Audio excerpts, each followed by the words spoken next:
banyak fitnah, banyak tragedi. Pesannya Nabi napa talzam jama'atan.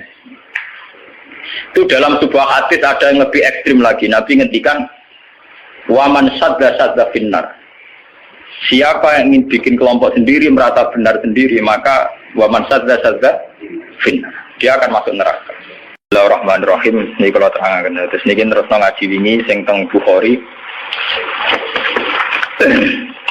Ngaji ini untuk konteks ini bersifat tertutup. Jadi yang nggak ikut ngaji, buatan usah. Kalaupun dengarkan rekamannya harus dipandu ya, karena ini sensitif. Hadis fitnah itu dimulai dari tragedi-tragedi yang akan dialami umat Islam. Terus di akhir hayatnya Nabi itu sering ngendikan bahwa urusan kalian yang akan datang itu yuradu aliyah, semuanya pernah ditampilkan kepada saya. Termasuk tragedi-tragedi kemanusiaan yang akan dialami umat ini. Itu di akhir-akhir hayat Nabi sering ngendikan bahwa saya sebagai Nabi, sebagai Rasul, yuradu aliyah amrukum, termasuk semua dipintaskan ke saya, ditampilkan ke saya. Jadi, sehingga Nabi melihat umat akan mengalami apa itu ya kayak melihat video, melihat TV. Termasuk tragedi KBPT Said Husain. Nah, ketika itu sudah menjadi keputusan Tuhan, keputusan Allah, Nabi itu hanya bisa memandu secara syariat. Tapi Nabi tidak bisa merubah itu sebagai takdir. Ya kalau mukadimah ini, Nabi sebagai Nabi, karena itu sudah diketahui sebagai takdir Allah itu, ya hanya melihat itu sebagai takdir. Tapi tidak bisa merubah takdir itu, hanya memandu secara syariat. Nah, panduan secara syariat itu dimulai dari misalnya sataf tariku umati salasan wasabina firqah, bahwa umatku nanti akan menjadi 73 kelompok, semuanya sesat di neraka kecuali satu. Ya, Nabi hanya punya panduan satu, itu siapa ya Rasulullah? Qol ma'ana alihil yawma wasabi, orang-orang yang berpegangan sunnah saya dan sunnah para sahabat. Nah, itu banyak hadis-hadis di akhir hayatnya Nabi itu sering pesen begitu. Nah, coba tengah sini jangan kalkulasi maling. Ini kan teng Bukhari diterangkan ketika banyak fitnah itu ngendikane Nabi ini kan dipandu talzam jama'atal muslimin, kita harus ikut mayoritas. Ini rumah tenan. Apapun kecewa sampean terhadap komunitas tertentu atau partai tertentu atau ormas tertentu, kita harus ikut mayoritas. Sebenarnya kalau ngaji temputi-temputi saya bilang, saya sebagai orang alim, kemungkinan saya itu kalau tidak NU ya Muhammadiyah, selagi NU Muhammadiyah itu mayoritas, ya saya kalau tidak NU ya apa? Muhammadiyah. Partai juga gitu, saya ikut partai yang mayoritas, yang mainstream, yang umum-umum. Karena bisa dihitung ya, kalau setiap kebenaran itu diekspresikan lewat partai atau lewat ormas tertentu, berapa sih kebenaran bisa kita lakukan?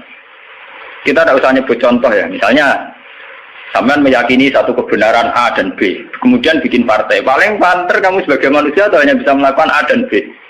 Ada partai tertentu yang ingin memperjuangkan kebenaran tertentu. Paling banter hanya memperjuangkan 1-2 bentuk kebenaran. Nah, masalahnya ketika semua ini punya ruang gerak untuk bikin kelompok, kelompok ini akan menjadi banyak dan tidak terkendali. Semuanya punya bendera sendiri, punya partai sendiri, punya ormas sendiri. Coba sekarang itu sampai kalau melihat di berita-berita, berapa kelompok yang atas nama karena Nabi serbanan hitam merasa harus serbanan hitam. Karena ada riwayat bahwa Nabi itu pilokan, terus kemudian mereka kalau sudah pakai pilok merasa mengikuti sunnah Nabi. Yang nggak pakai pilok enggak.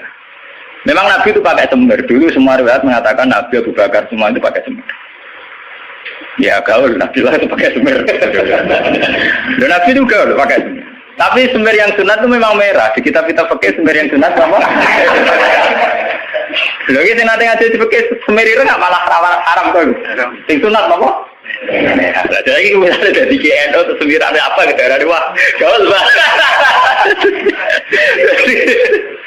Nah, akhirnya ada kelompok tertentu niru semirane Nabi itu sebagai kelompok tertentu. Begitu terus. Nah itu kalau kita turuti itu akan menjadi faksi-faksi, kelompok-kelompok kecil yang akan menyulitkan. Sebab itu Nabi mandu kalau sudah fitnah banyak itu talzam jama'atul muslimin. Kamu harus ikut mayoritas. Coba sekarang misalnya menyangkut Jumatan saja. Berapa masjid yang mengharamkan dipakai kelompok lain? Dan berapa masjid yang digeruduk, dirubuhkan oleh kelompok lain pula? Hanya karena satu keyakinan kebenaran kemudian diekspresikan dalam bentuk ibadah. Misalnya masjidnya A beda dengan B. B dengan apa? C. Itu kalau dituruti tidak ada selesainya. Nah itu Nabi berpesan, kalau ada kelompok Islam yang sedang solid, kok ada yang ingin memecah, itu boleh diperangi. Fadribu bisa itu boleh dilawan, bahkan harus dilawan dengan kekerasan. Kalau harus dengan kekerasan ya boleh pakai kekerasan. Lalu itu kenapa Nabi se-ekstrim itu sampai menghentikan Fadribu bisa, orang itu harus dilawan dengan kekerasan. Ya tentu kalau kekerasan itu harus menjadi alternatif terakhir. Tapi yang jelas harus dilawan ya. Dalam teori modern ya harus dilawan. Tidak harus dengan pedang, harus dilawan. Kita punya sejarah dulu ya. Kayak dulu ketika mainstream Islam di Indonesia itu mengikuti pola NU atau Muhammadiyah. Dulu kita punya LDII. Punya Darul Islam yang dipimpin Kartosuwiryo. Kebetulan tetangga saya dulu orang Rembang, orang Sulang, daerah saya. Kemudian ada gerakan Aceh Merdeka. Kemudian ada Junduwo, ada kelompok-kelompok yang karena terinspirasi oleh Islam, termasuk kelompok pembunuh diri dan sebagainya. Kemudian mereka menjadi firqah hanya karena meyakini satu dua kebenaran yang ingin diperjuangkan. Tapi kelompok ini kan tidak mayoritas terus risikonya kan kurang komunikasi, kurang konsultasi, kurang silaturahim dengan kelompok lain. Nah itu repot. Sehingga kayak di Mekah ada Wahabi, di Mesir ada Ikhwanul Muslimin, di Palestina sendiri ada Hamas, ada Al-Fatah, di Syria ada Amal Syiah, ada Syiah Imamiyah. Di Indonesia sendiri semenjak era kebebasan berbagai front-front ya banyak sekali. Semuanya mengatasnamakan apa? Islam. Memang kita terima kasih dalam hal tertentu yang diperjuangkan. Kita fair, terima kasih. Tapi bahwa kemudian saat kelompok itu melawan mayoritas mainstream Islam di Indonesia kayak NU Muhammadiyah, itu mereka punya semangat itu baru berapa hari. NU Muhammadiyah merawat Islam di Indonesia itu sudah puluhan tahun. Mereka merawat Islam dengan semangat baru beberapa hari. Mungkin bapak mereka belum sholat, karena mereka kuliah, ngerti berita tentang Israel, atau ngerti berita tentang kemungkaran, kemudian menjadi ekstrim. Jadi cara bahasa kasarnya berapa hari mereka mengenal Islam. Sudah hanya satu dua kebenaran yang diperjuangkan, mereka anti sama kebenaran sudah jalan lama, yaitu kebenaran yang ditanamkan leluhur kita. Mulai ngajari anak-anak caranya sholat, caranya baca doa iftitah, caranya tumak nina, caranya sesuci dari najis. Nah, tapi kelompok-kelompok yang istiqomah ngajar ini kan tidak menjadi populer karena ada demo pakai bendera besar-besar. Kelompok apa? Tapi yang demo-demo pakai bendera-bendera besar, apa betul mereka ngurus Islam secara harian? Ngurus caranya orang sholat, caranya orang ngilangi najis. Kiai NU ku selera karuan orang non najis mulai mukhafafah mughalladah mutawat kita angkono do ribet ge gendera demo ya ora tempat ge gendera to bedino mulang urusan apa najis mulang kate jelimet ra karuan ana mutada mutamayiza mukhayyizah tahayyirah sampai mbono sing damun akhlak to aqua be ora aqua iku entek energi menapa entek. Nah itu dulu fenomena kelompok itu kata Nabi secara syariat itu dipandu. Kamu harus ikut mayoritas kata Nabi. Ketika banyak fitnah kamu harus ikut mayoritas. Mungkin saat ini kita hitung. Ini ngaji tenan gitu. Tapi ini tertutup ya. Artinya ngaji. Zaman hitung mawon. Kalau partai-partai atau ormas banyak itu kita turuti atas nama ideologi tertentu atau atas nama visi tertentu. Oke lah, atas nama visi tertentu orang sah bikin partai, bikin ormas. Tapi mereka secara realistis karena minoritas itu apa sih yang bisa diperbuat dari kelompok minoritas? Sudah gitu secara teori modern kalau dia ada jabat namanya oposisi. Sudah oposisi kasih duit cilik. Paham ya? Oposisi radi duit napa? Cilik. Ngurusi vaksinnya dewe kebingungan urung ngadepi sebuah negara. Itu mendingan umat Islam itu ikut mayoritas, yaitu bagian dari negara. Sehingga peralatan negara dengan sendirinya juga peralatan Islam. Sama saya hitung ya. Kalau nanti ngaji bolak-balik kalau hitung, ini rumah tenan hitung di Penggalih. Kalau umat Islam itu ikut umumnya orang, ada yang jadi tentara, yang jadi polisi, yang jadi pedagang, ada yang jadi pengusaha, ada yang jadi miskin, itu rasa tidak ada jadi. Kalau itu tidak usah proses penjadian, sudah jadi sendiri. Lama. Karena itu mengakui Islam yang hanya bunyal Islam ala khamsin. Ini rumah tenan ini ngaji. Saya bertaruh betul. Saya bertanggung jawab di depan Allah. Kalau mereka mengikuti Islam dengan kaidah Nabi saja, yaitu hanya bunyal Islam ala khamsin, bahwa Islam itu dibangun atas 5 hal, yaitu syahadat la ilaha illallah wa anna muhammadar rasulullah wa iqamis shalat wa ita'iz zakat wa shaumi ramadan wa hajjil baita man istata'a ilaihi sabila. Itu tidak menerangkan partai politik, juga tidak menerangkan sebuah bentuk negara, juga tidak menemukan formasi negara, formula sebuah negara. Itu enak.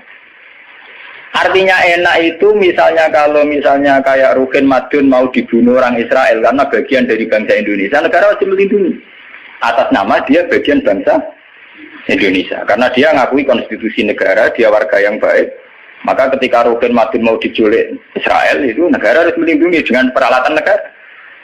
Itu beda dengan kalau Rukin Madun gaya faksi tertentu anti negara balanya Amerika. Dia ini gaya faksi tertentu anti Israel.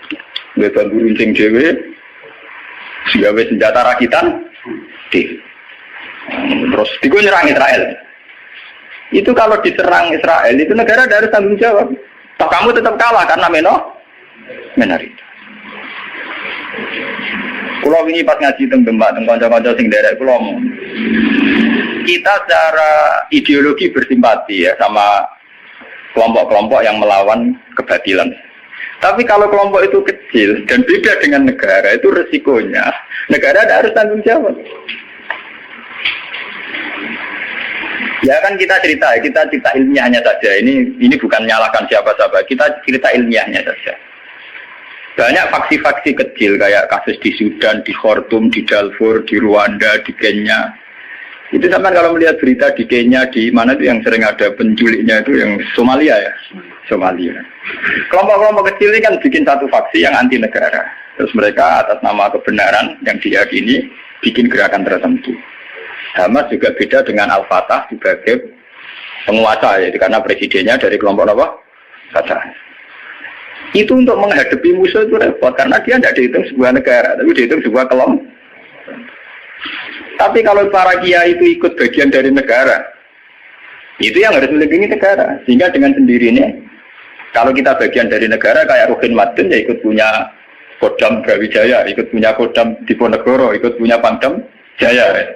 Karena negara harus melindungi rakyatnya dan itu rakyat yang sah karena tidak rakyat yang mau bikin kelompok yang anti negara. Jadi hitung-hitungan strategis. Sebab itu sejarah Wali Songo itu tidak ada yang tidak ngakui sistem negara. Dulu ketika Sunan Ampel itu dapat Ampel Denta itu bagian dari Majapahit. Ketika beliau ingin bikin negara juga ngakui sistem pola negara, yaitu pola negara saat itu harus dipimpin seorang raden sehingga Sunan Ampel tidak nyuruh wali-wali yang lain, tapi nyuruh Sunan Raden Sinten Fatah. Begitu terus zaman Basim Asy'ari juga ikut Masyumi, ngakui proses bernegara secara konstitusional, sehingga Basim ya ikut Masyumi saja, ke kelompok bagian dari negara. Dulu ketika era Soekarno ya ada kabinet kaki 4 termasuk NU yang ngakui proses hukum negara. Karena dengan NU ikut partai politik dan bagian dari negara itu kalau diserang Malaysia atau Portugal ya pada karo nyerang Indonesia. Itu beda dengan kita misalnya kecewa sama negara terus bikin kelompok tertentu yang anti negara. Itu kalau kelompok lain nyerang ya kamu sebagai kelompok bukan sebagai negara. Dan itu risikonya tinggi. Artinya secara syariat itu Nabi benar ketika memandu talzam jamaatul muslimin. Kamu ikut kelompok mayoritas orang Islam. Tidak orang mukmin. Muslimin itu lebih preman. Muslim itu ya preman mlebu, gento ya napa? Mlebu, mulai sing kaya kula rapati gento malah mlebu. Lho nggih karena aturan Islam, kalau dalam terminologi agama, muslim itu kelasnya itu paling rendah, paling umum. Karena kelas pertama itu Islam, terus iman, terus ihsan. Makanya di Quran itu qalatil a'rabu amanna. Qul lam tu'minu walakin qulu aslamna. Di Quran qalatil a'rab amanna. Wong desa muni amanah. Saja ini orang level ini amanah, lagi nah, padahal Nabi nyuruh talzam jamaatul muslim. Pokoknya kalau umumnya orang Islam. Mana kulo pun bolak-balik cerita. Saya ini termasuk ulama yang bukan nanti sholat tahiyat masjid dua orang. Mereka umumnya uang rata orang, malah rata orang. Saking kulo loh, tapi itu tiru loh. Karena saya begitu berangkat dari muata ilmu saya gitu loh. Jadi orang krono kaslan tak hitung secara strategi menapa. Nah, toko-toko kulo tak gini kulo diseneng. Wah, cocok gini Gus Ba, umumnya uang. Yang kulo nggak itu biasa, marung teng pasar biasa, santai mawon.